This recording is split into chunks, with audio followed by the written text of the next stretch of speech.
Good morning. It is Saturday morning, January 28th at about 10 a.m. And we have with us Austin Matthews, the very talented and very prolific, a guy who has a resume much longer than my two legs combined, I think. Um, Speaking with us from his booth where are you located? I am currently in Orange County. Oh, excellent. Well, Yes. thank you so much for doing this. It's great. Um, and voiceover is one of those areas that I think a lot of people are not that familiar with. So this will hopefully be interesting and informative. Yeah, of Yeah, so really appreciate it. Welcome. Uh, course. Let me start with just asking you about yourself and where you're from and where you grew up and all that kind of stuff. Well, I am from and I grew up in Brea, which is a little, well, it used to be a town. Now it's kind of city sized in Orange County. Uh-huh. Um it's basically it's the very north end of Orange County. It's like right on the border. Like here's the border of LA County, here's Brea. Okay, and Um what was it like growing up there? Um, it was all right. It's a very quiet town, city, whatever you want to call it. It's not super big, not super noisy.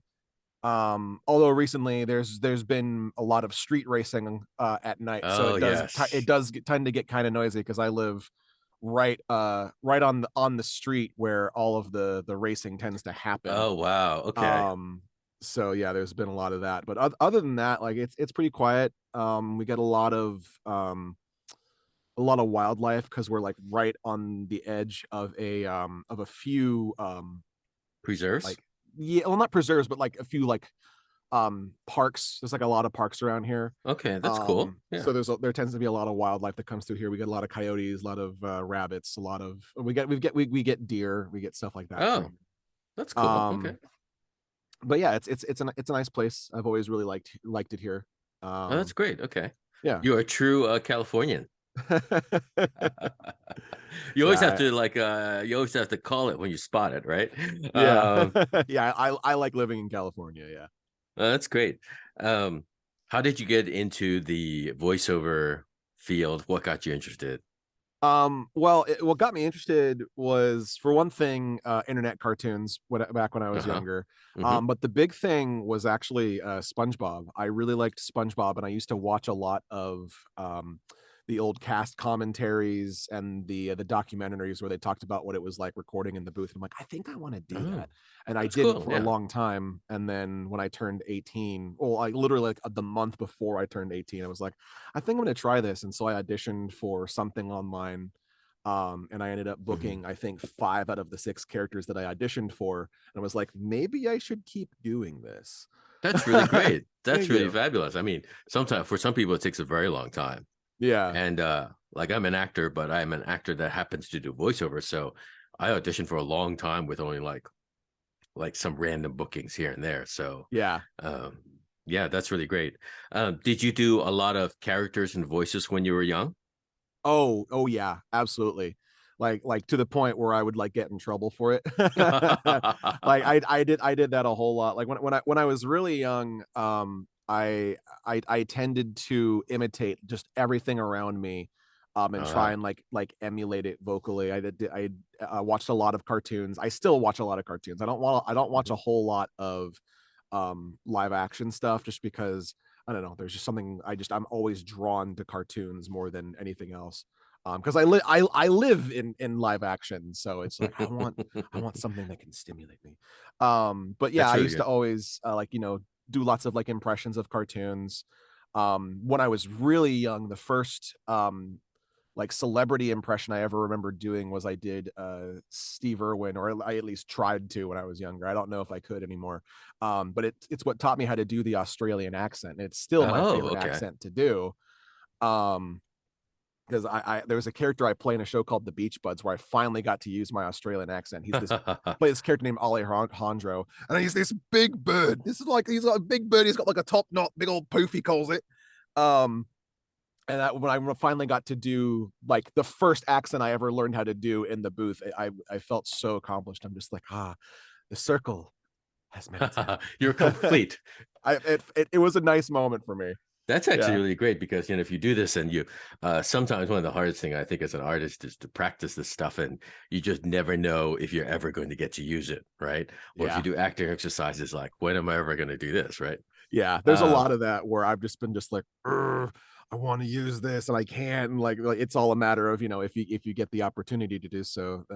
And recently there is a thing that I got to do where there's a voice that I finally got to put it into practice. I'm just like, yes, and I'm excited for that to come out. So that'll be that's nice. really great. Um, would you say you like how many different characters or voices are sort of resident in there that you've been just working on or Oh, working on at jeez. any given time?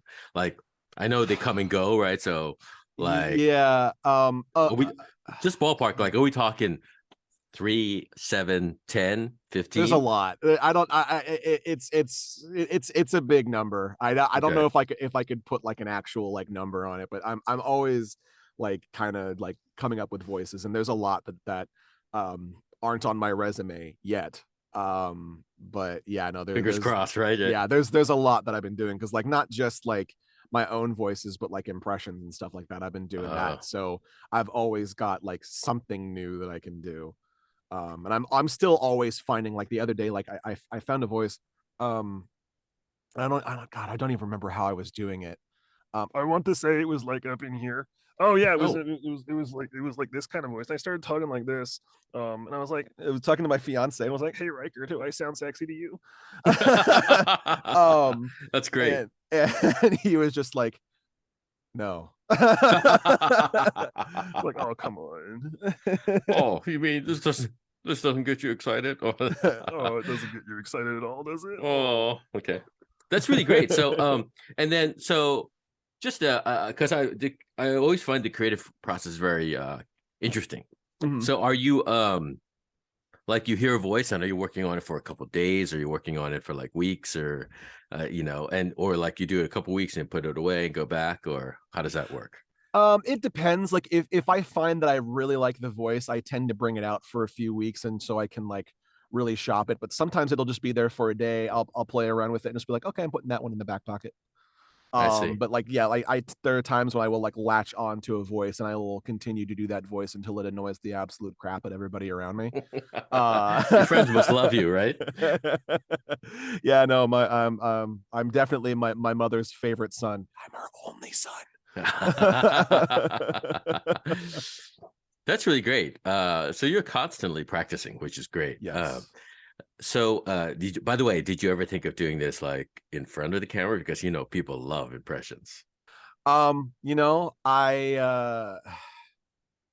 never done any on-camera stuff. Hmm. But I have done improv on stage once before. Okay. And I don't think I did any impressions, but it came very natural to me. Hmm. Because even though I act with my voice, I'm a very physical actor. Uh-huh. So I tend to act with my whole body anyway, so it just kind of came naturally that I was using my whole body when I was up on stage. And it was funny because it was a really trial by fire thing because I'd never done improv before. Uh-huh. My friend Dino was like, "Hey, um, unfortunately, our Michael couldn't make it. Would you be willing to do improv on stage with a bunch of other voice actors?" I'm like, "I've never done improv before." And he's like, "That's not a problem." And I'm just like, "Are Hmm. you sure about that?" And he's Uh-huh. like, "I'll teach you literally everything you need to know." And I'm like, "All right." And so Hmm. the night before, we're doing like a rehearsal thing, and he's just like, "All right, you ready to go?" And I'm just like, "I still have no idea what I'm doing." And he says, "Oh, it's real easy. You listen and you react." Hmm. And I go, "Oh, okay, I can do that." And he's just like, "Cool." And then I just did it, and it just kind of came naturally to me. And my That's mind was great. like always like working like while I was listening to everybody, and it was really nice. Um, I'm sure but people would love it, oh yeah, because people love, impressions and voices in general, but oh yeah, it's great to see someone do it live too. So, oh absolutely. And like I said, I am a very physical actor because like one of my heroes, well, I have both two of my heroes are two guys who are also big guys. They are John Candy Uh-huh. and Chris Farley. Oh, okay. Two Yeah, two great guys, actors. Yeah. yeah, And who comedic actors too. they were Yeah. great, but I get a lot of my energy and a lot of my physicality from those guys. Okay. So it's one of those things like I'm just like, oh yeah, it just comes naturally to me. So I would be comfortable probably doing stuff on camera. I just haven't had either the opportunity or the drive to chase after that, you know. So Yeah. yeah. Though it is a bit of a process. So, Oh yeah. uh, but I think my most important, and I find my most important takeaway in terms of learning and things like that is that you basically are practicing all the time or doing these things all the time, which is what all artists should be doing, Yes, I and agree. one of the things I unfortunately, I hate to say it, I don't like about acting classes and things like that in LA is people like they basically act for the 10 minutes they're on stage in a class and then they put it away for another week or until they rehearse it. Yeah. And literally these are things that, they're so much better if you do them all the time, which you do, Yes. which is Yeah. great. And that's I think that's the key because you're always, trying Well, and stuff. that's true of any skill is like Yeah. it's all learned and it has to be put into practice constantly or you're gonna lose it. Right. Like Right. whether you're an actor or you're an artist, like like there are times when like I will draw and get really good at it, and then I will put it away for a few weeks, and then I'll just be like, okay, how do I draw a circle? Yeah. Yeah. So I mean, unfortunately, our bodies don't like to remember things as well as we like. yep. Um, Let me ask a few technical things because I think I mentioned on this. I love to ask about how things are done because it's nice to have an idea, but then the execution can be a whole different ballgame, right? Yes. So, a couple technical things about learning and also, but one things I remembered, like when I first learned about IPA and where you place your voice in your Mhm. mouth, that was Mhm. completely new to me. I was like, why didn't someone teach me this much earlier? Yeah. So, when you do your voices, is it just you just imitate and then just try to find a place? Or, I mean, I assume that each voice is a different placement, a different Yes. quality, that kind of thing. So, is that thing do you just sort of imitate and go from there, or do you think about like much about where you're placing and what part of your voice, in the front of a mask or, in your throat or, any of these kinds of things? I tend to just like listen and repeat with a lot of stuff like because like if I hear where a voice is I can generally figure out where to put that in my in my whole body basically because there's some voices that come from up here and there's some voices that come from the gut Right. and Uh-huh. there's voices that come from literally every part of your face um but yeah it's all a matter of just like listening to everything that's around you and like trying to figure out like okay like where would that go and then once you kind of figure that out you can pick literally anywhere and get a voice from there Right. so yeah it's one of those things like I don't know how to properly explain it Yeah. Yeah. Yeah. but yeah it's just yeah I just kind of do it No, no, it's good. I mean, that's yeah probably the best way to do it, actually. Mhm. And I ask this if you're coming from you're not used to this or something that you're not used to doing or imitating, then it yeah helps people to actually realize that the voices in different places because people who are outside of voice work probably don't even think about it. Like they don't even yes realize they can place it in different parts of their head or their throat and things like that. yeah Um, the other interesting thing is, I mean, there's a bunch. So, do you worry much about articulation? And I asked this because I actually went to London once for a summer to study, and those guys, they always worry about where to place the voice, but also articulation.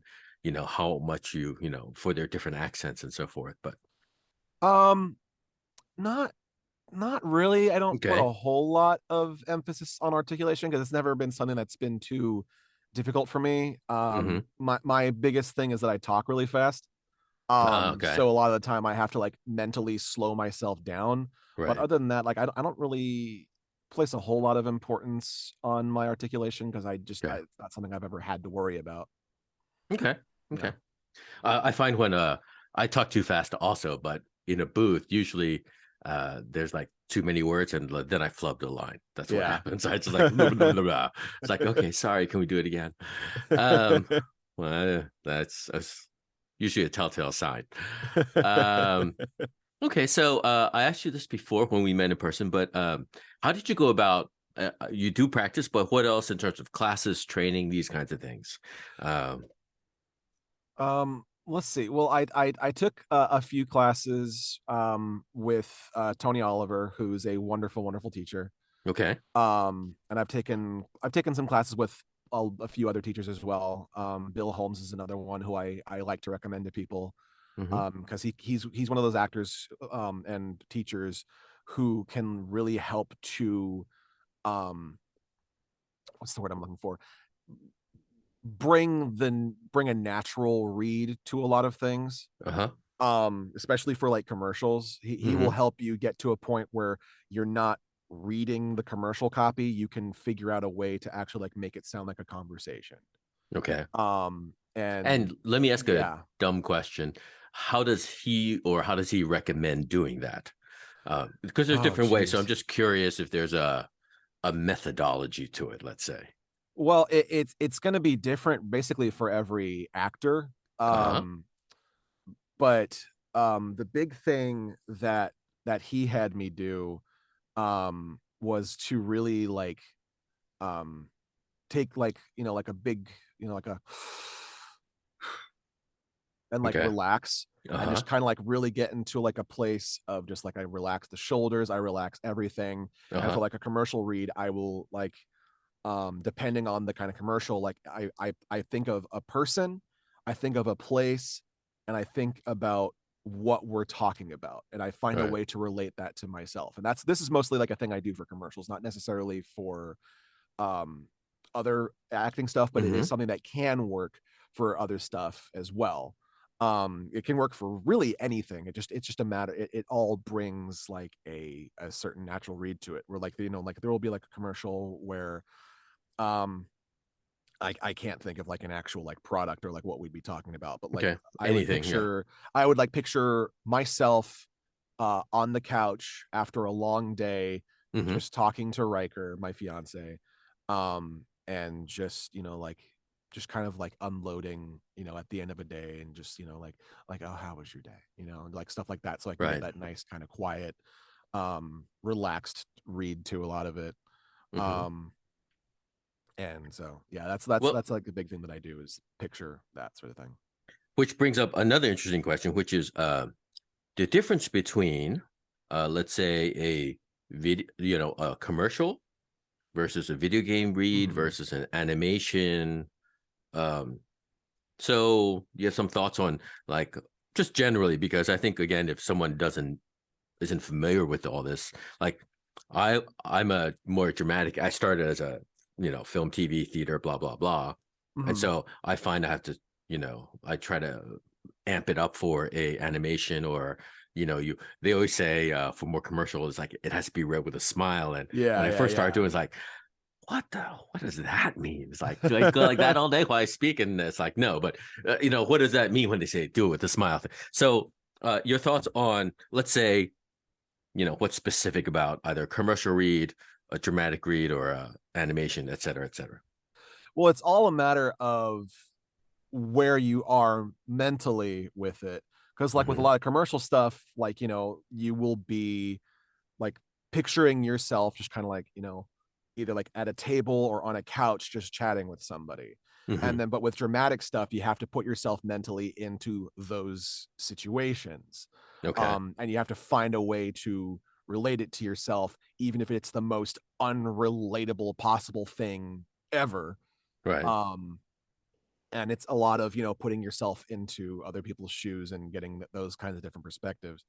But it's also something that I'm not entirely sure if I can really put into words, because I'm better at doing than I am explaining. It's okay. That's that's true for actually most artists, because it comes from the doing, right? Yes. And I'm one of those guys that I was a geek, proud geek. There you go. But I like to understand theoretically, or even after I do something, like I do something and it happens, but then like to process it, my mind for some reason wants to like articulate what happened or how to do something. And that's just me. I like it. It feels like I have a better understanding when I actually articulate it, right? And I can communicate to someone. So Yeah, and Uh, I don't have a super analytical mind in that sense. I'm more of a, I perceive everything as it happens, and right. then it just comes naturally to me like after that. How But then about I then can't articulate it. for some like an animation or like a video game character, all that kind of stuff? Do you do something different than for other kinds of reads?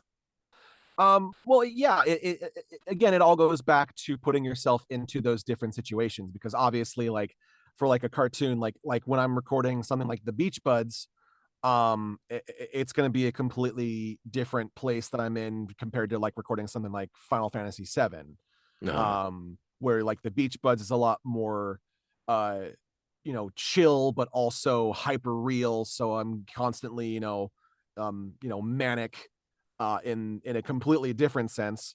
But with mhm. something like Final Fantasy 7, like as much as my character is just the most crazy dude ever, I still have to like find a place to like bring it into a more um as real as Final Fantasy can be space. Mhm. um Okay. and so it's all a matter of the levels of realism that you're going for. Okay. So yeah. Okay. Let's talk about a little bit about the business side of things and sort of getting work and uh, there's all kinds of different stories out there of what you should be doing or what you need to uh do. Like there's a school that you gotta, meet the right people or stay in touch with producers and casting directors and that kind of stuff. And then but I know that a lot of actors and performers are actually introverts and rather not do all the marketing and salesy or whatever it might be, yeah. or staying in touch and just want to do their work. So um, where are you and what do you find works in your experience? Like, how important is it to stay in touch with people and all this kind of stuff versus, you just doing the work and, letting your agents take care of things? Well, it's definitely important to stay in touch with people, but more so than that, it's important to just kind of be you, the best you that you can be. Uh-huh. With Because a lot of times it's not necessarily about, like, oh, you have all these connections. It's a matter of, at least for me, at least, this is not going to work. This is everybody's going to have a different journey, but this was mine. Was I tended I try to just be a good person, Hmm. and with through that, and because I'm also a very natural, like I try to have fun with everything that I do. Yeah. And so because of that, people want to work with me because I'm kind and I'm gracious and I'm fun. Hmm. And so that means that they will recommend me to other people. Like Right. a lot of the stuff that I've done, like I especially like early on, like I didn't try and like throw myself to a bunch of different studios. Like I worked at one studio for a while. And a lot of the people around me, whether the other directors or the other actors, they would start recommending me to other places, Hmm. and then I would start working at those places, and then those people would recommend me to other people and stuff like that.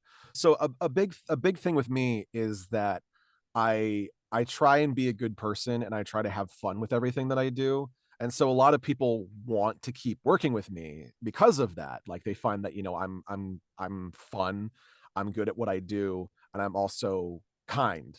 And so they will enjoy working with me, and then they will be like, okay, well, if he's a lot of fun, then he would have fun over here, and they would have fun with him and stuff like that. So I tend to, when I was really getting started with this, um a lot of people would throw me to other places, as opposed to me with my nose to the grindstone, being like, oh, I got to apply here, I got to apply here, I got to apply here. I had friends who would, whether they were other directors or they were other actors, basically being like, hey, you should get Austin on this.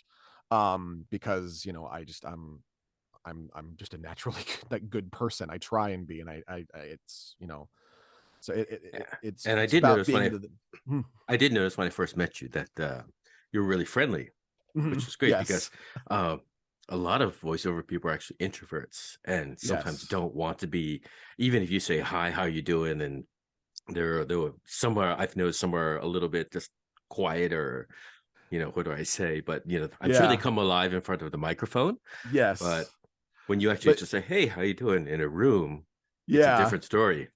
And I've had directors like that too, where um, there was a director at the studio we were at, and I saw her like 3 or 4 times, and I finally said hi, and she was like, Hi.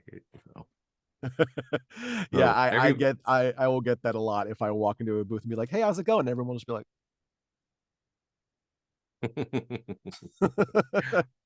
understand. yeah, I So yeah. let me ask this question. If you're, for someone who is like new to voiceover acting and um so thinking what should they do? Do you have any suggestions for them? Um is well from my suggestion is to do it, Hmm. is just to just go for it.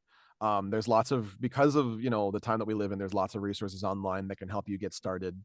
Okay. um and there's plenty of, you can get any more, you can get a lot of experience doing stuff online because Okay. people are always making stuff online. That's how I got my start, was doing stuff online Hmm. for a long time. Hmm. And I still will, like, for like friends and stuff like that.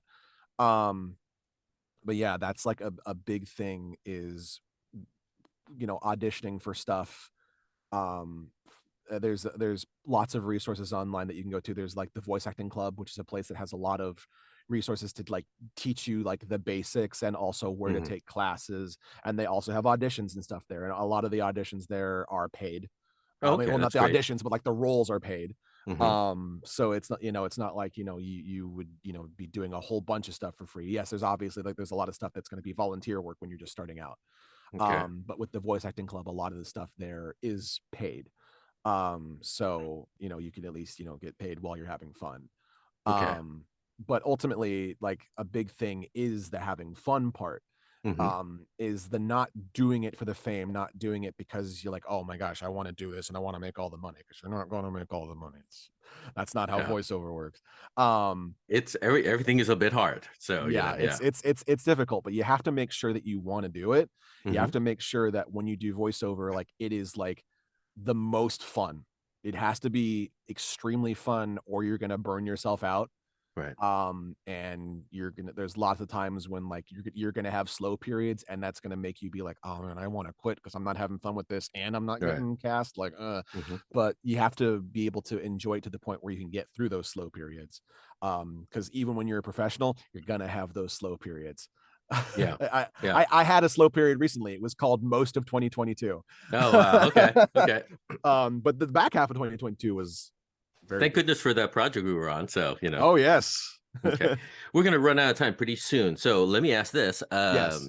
I'm going to ask a very technical question. So one of the things for people is, building a sound booth and all that stuff. And I Yes. know that in my, like, construction's terrible. The walls are really thin. I can hear things from like every direction. How do you build like a sound booth that's or, have be able to record at home? Like it looks um like you have over there. well, you picked the best place to ask me this question. Right, there you go. um so my booth is a walk-in closet. Okay. Okay. It's like, here is the wall, here is the back wall, and my arms barely stretch out to reach Yeah. these walls. But I have one, two, three, four moving blankets that are attached to hangers all around here. I Okay. have pillows and stuffed animals all around the sides. Okay. And I get cast in doing a lot of remote stuff from home, so that should tell you that Well, even that can, yeah. is that I'm looking at it and I like, okay, I can get the moving blankets, but is that enough? Because I imagine, like, at least in my building, like, even if I throw up a moving blanket, I think I could still hear stuff, but I Oh could be yeah, wrong. absolutely. Well, it depends on how thin the walls are, because the walls here are pretty thick. Like, if I close this door, you can't really hear anything coming from Oh, outside. okay. All right. So that helps a Um, lot. Yeah. yeah, so that helps. It's like I'm very lucky in that I have the thick walls. Hmm. Like, I can hear, like, about all I can hear is like the bathroom.